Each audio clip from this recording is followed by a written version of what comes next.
vamos trilhar aqui por umas regras básicas que a gente também vai voltando aí no decorrer do curso. Eu já disse para vocês que os pronomes retos funcionam via de regra como sujeito e os oblíquos, no geral, como complementos ou adjuntos. Dentro disso aí, vocês precisam saber que o lhe e o lhes, quando complementos, são sempre objetos indiretos. Eu digo quando complementos porque nós vamos ver agora em sequência que eles podem ser também adjuntos adnominais ou adjuntos adverbiais. Nós vamos ter que trabalhar isso mais à frente. O o, a, os e as, quando complementos, são sempre objetos diretos. Então, isso tem que saber no fundo do coraçãozinho de vocês, sem pestanejar. Lhe e lhes, se complementos, sempre indiretos. É como se fosse sinônimo de a você. Quando eu digo obedeci-lhe, eu estou dizendo obedeci a você. Nessa construção, isso parece uma bobagem, mas isso vai interferir na regência lá na frente. Quando eles te perguntarem para avaliar uma frase no que diz respeito à regência, você vai ter que saber o uso do pronome. Existe muito exercício que fala assim, ó, assinale a alternativa que apresenta regência incorreta. Aí tá lá, informei-lhe do resultado.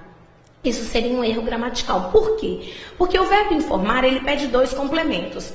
E quando um verbo pede dois complementos, um será sem preposição, objeto direto, e o outro será preposicionado, objeto indireto.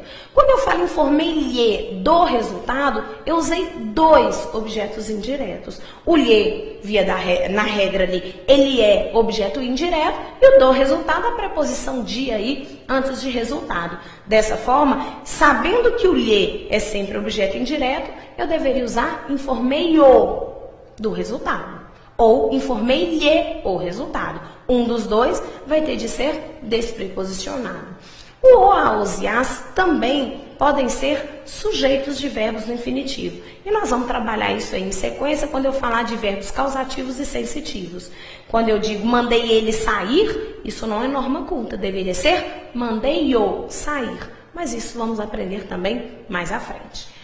Para a gente, então, saber usar os pronomes, para que vocês tenham uma maior clareza no emprego dos pronomes, nós temos de ter uma noção de sujeito e uma noção de complemento.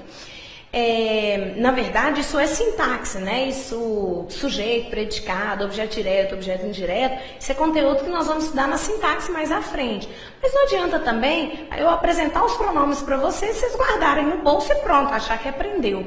Na verdade, conhecer os pronomes de cor é fácil, o difícil é saber usá-los. Então, eu vou apresentar para vocês, nós vamos começar o emprego dos pronomes, para isso nós vamos ter uma noção de sujeito, uma noção de predicado, uma noção de complemento, mas vamos estudar isso melhor mais à frente. Durante muito tempo, quando a gente separava com muita clareza a morfologia da sintaxe, a gente pegava uma aula de pronome e falava, os pronomes são eu, tu, ele, nós, vós, ele, e pronto, continuava o conteúdo. Mas disso nada adianta e a gente não dá conta nem de fazer exercício se a gente não tiver uma noção do emprego deles dentro da frase. Então vamos começar aí com uma frase tranquilinha, uma frase bem tradicionalzinha. O filho da vizinha visitava seu pai. A primeira coisa que a gente acha numa frase seria o verbo. Já que essa aí, desde o início, no início do nosso curso, eu disse para vocês que a gente ia trabalhar com frases verbais, que é o verbo direcionaria a nossa análise. Nessa frase, o filho da vizinha visitava seu pai, essa frase comunica, ela informa, ela é uma frase, e a primeira coisa que nós vamos buscar é o verbo. O verbo é visitava. Depois de achar o verbo, nós vamos dividir a frase em dois grupos. Eu queria lembrar vocês de uma coisa. Normalmente, da parte verbal, o núcleo é o verbo. Esse verbo aí, ele indica uma ação realizada pelo filho. Ora, eu disse para vocês que verbo de ação, ele sempre será considerado um verbo significativo, um verbo importante, um verbo nuclear. Vamos pegar o núcleo do primeiro grupo. Vamos entender o filho da vizinha, o grupo não verbal. Eu disse para vocês que dentro de uma estrutura, se eu tiver dois substantivos, o núcleo será aquele despreposicionado. Filho é um substantivo, vizinho é um substantivo. Entre esses dois, filho não tem preposição. Ele vai ser o núcleo da estrutura. Ora, depois que eu tiro o núcleo, o resto está ligado a ele. Nós não temos dificuldade nisso e nós já aprendemos que o é artigo que especifica o substantivo filho e da vizinha seria aí uma expressão que especificaria filho. Na verdade, o núcleo é: o filho visitava seu pai. Agora eu queria entender uma coisinha aqui com vocês. Vocês já ouviram falar em sujeito e predicado, não é? Quando eu divido essa frase em dois grupos, o grupo verbal do grupo não verbal, eu, na verdade, estou dividindo essa frase em sujeito e predicado. Diz a gramática, e essa é a definição mais abrangente, que sujeito é o termo, é o grupo, é o sintagma, cujo núcleo, um elemento despreposicionado, flexiona o verbo. Traduzindo, sujeito é o termo não verbal, não é isso? Cujo núcleo, cujo elemento despreposicionado é responsável pela flexão do verbo. Sujeito é o termo cujo núcleo sem preposição flexiona o verbo. Quem que é o sujeito aí? O filho da vizinha, já que o núcleo filho flexiona, é responsável pela flexão, pela concordância com o verbo. Fato é que se eu colocasse filhos, seria visitavam. Dessa forma, a gente tem aí a definição de sujeito. Na outra parte, a parte verbal seria o predicado. E nós já sabemos aqui que o núcleo desse predicado é o visitava, já que ele é um verbo de ação e, portanto, ele é a palavra mais importante. Depois que eu tiro o núcleo, o resto está ligado a ele. Vamos dizer aí que seu pai está ligado a visitava. Agora, essa noção agora de complemento, que nós vamos começar aqui agora, vamos ver se vocês já ouviram falar. Vocês já ouviram falar assim, olha, o verbo comprar, ele é um verbo transitivo direto, ele precisa de um complemento para restringir sua significação. Como assim?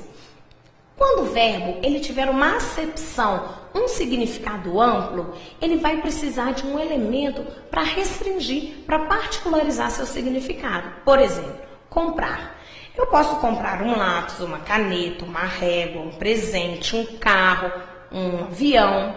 Vejam que a ação de comprar, ela se refere a diversas coisas a serem compradas, possíveis de serem compradas. Dessa forma, eu preciso de uma delas para restringir, para particularizar a ação de comprar. O que não acontece, por exemplo, com o verbo morrer.